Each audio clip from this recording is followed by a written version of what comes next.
이런 시간이면 순천만에 나간다.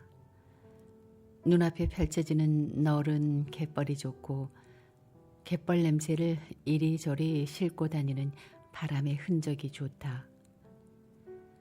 키넘게 훌쩍 자란 갈대숲. 갈대들의 목은 꺾여져 있다. 모두 같은 방향이다. 바람은 가끔씩 갈대숲 사이로 들어온다.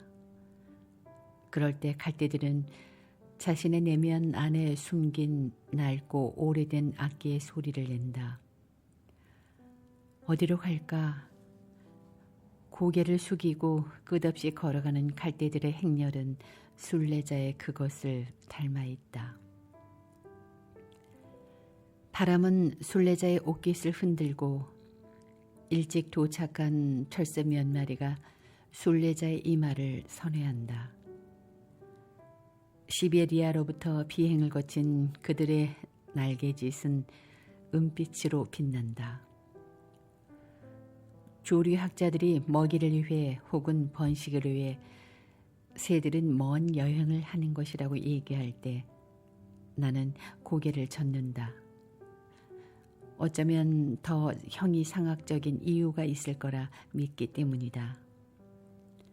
생각해보라.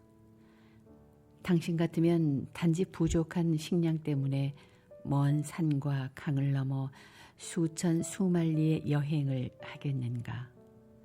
그것도 눈앞에 닥친 기아가 아닌 얼마 후의 미래를 예측하고.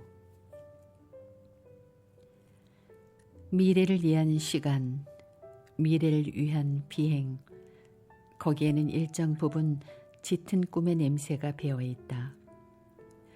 오랜 세월 동안 새들은 자신들의 생명과 맛 바꿀 만한 가혹한 비행을 통해 스스로의 유전자 내부에 꿈에 대한 기록들을 저장하고 그 추억들은 쌓이고 쌓여 설령 지금보다 가혹한 삶의 현실이 지상에 도달하더라도 그것을 극복해낼 힘을 갖추는 것이다. 가혹한 자연의 재앙에 부딪혔을 때 인간이 저 새들보다 자유로울 수 있을 것인가?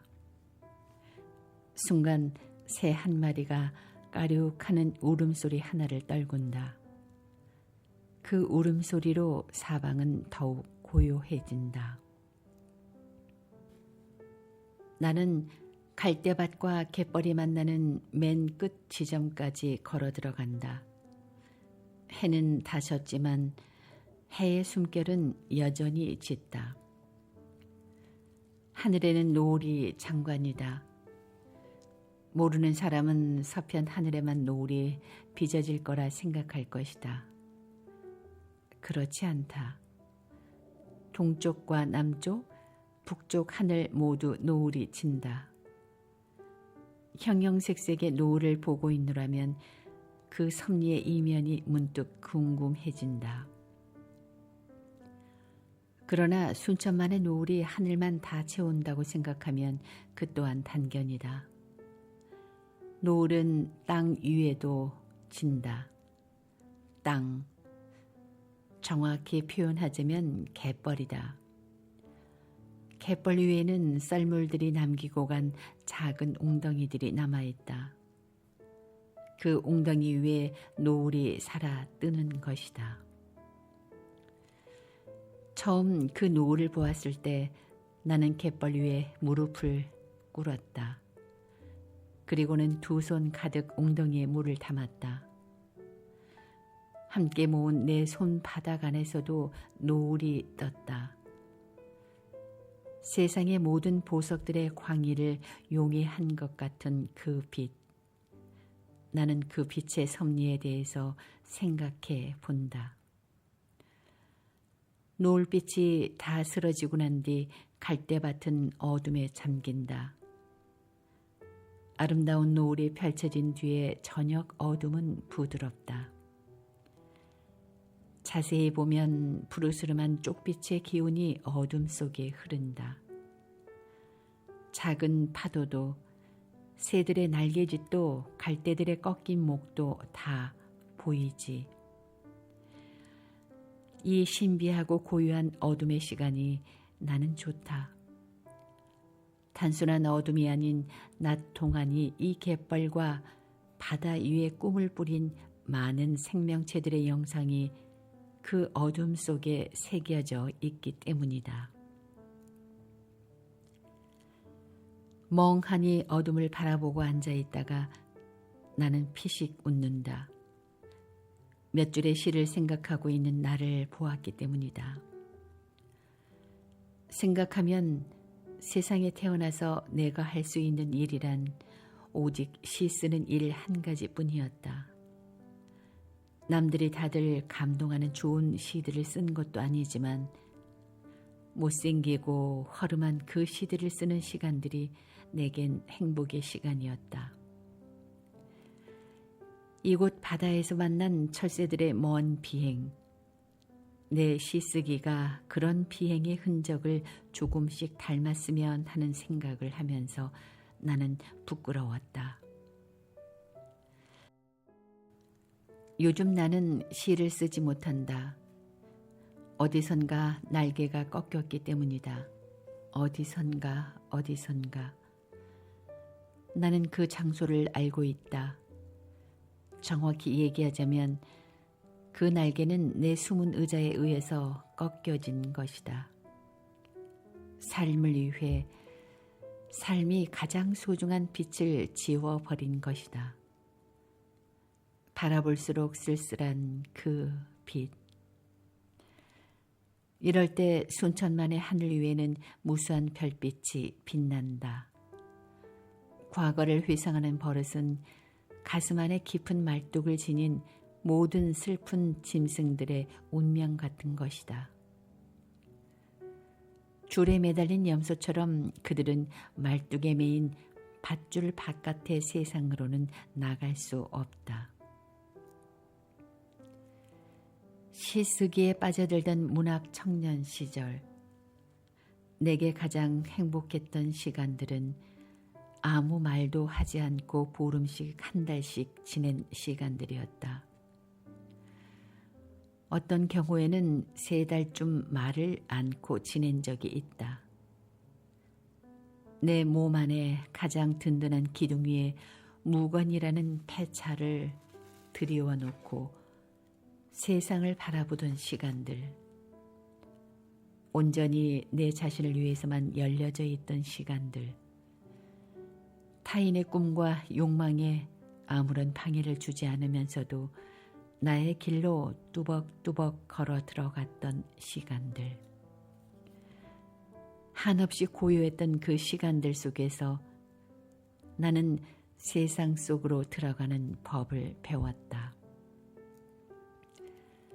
나의 시들이 천천히 날개짓 하는 것을 보았고 가능한 그 날개짓이 더욱 격렬해지기를, 세상에 대한 더 깊은 연민과 지혜와 열정을 지니기를 나는 바랐다. 그리하여 내 시가 어떤 사랑스럽고 순정한 사랑의 광기의 언덕에 이르러 고단한 날개짓을 멈추기를, 그곳에서 여유롭게 비행하며 새로운 언덕을 다시 꿈꾸길 바랐던 것이다. 그 무렵의 나의 침묵은 날개의 다른 이름이었다. 불빛들이 빛나기 시작한다. 저 불빛은 화포의 불빛이고 저 불빛은 거차의 불빛이며 저 불빛은 와온 마을의 불빛이다. 하늘의 별과 순천만 갯마을의 불빛들을 차례로 바라보며 나는 어느 쪽이 더 아름다운가 하는 싱거운 생각에도 잠겨본다. 당신 같으면 어느 쪽을 선택할 것인가? 나의 선택은 마을의 불빛들이다. 불빛은 갓 핀 다알리아 꽃송이처럼 싱싱하다. 색한 집안에 사는 사람들이 꿈과 노동과 상처와 고통의 시간들의 은유이기도 하다. 아름다움보다는 쓸쓸함이, 기쁨보다는 아쉬움의 시간들이 훨씬 많았을 텐데도 그들은 말없이 불을 켜고 지상의 시간들을 지킨다. 어떤 불빛들은 밤을 새우기도 한다. 그럴 때 마을의 짐들은 자신의 내면 안에 형형색색의 등을 켜고 하늘로 날아오른다.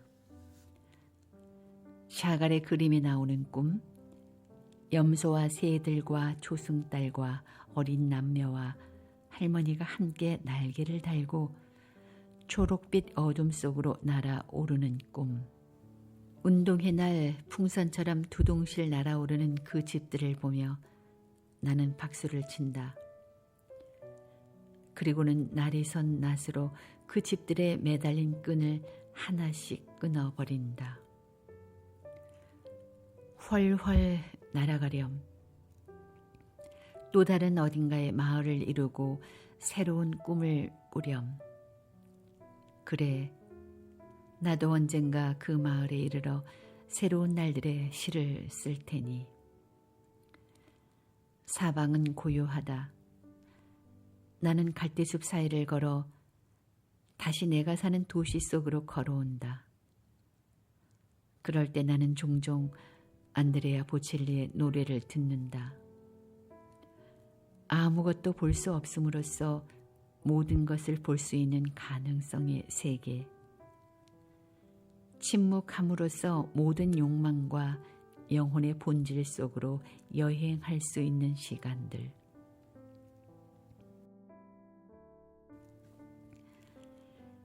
나는 내 꺾인 날개를 소중하게 바라본다.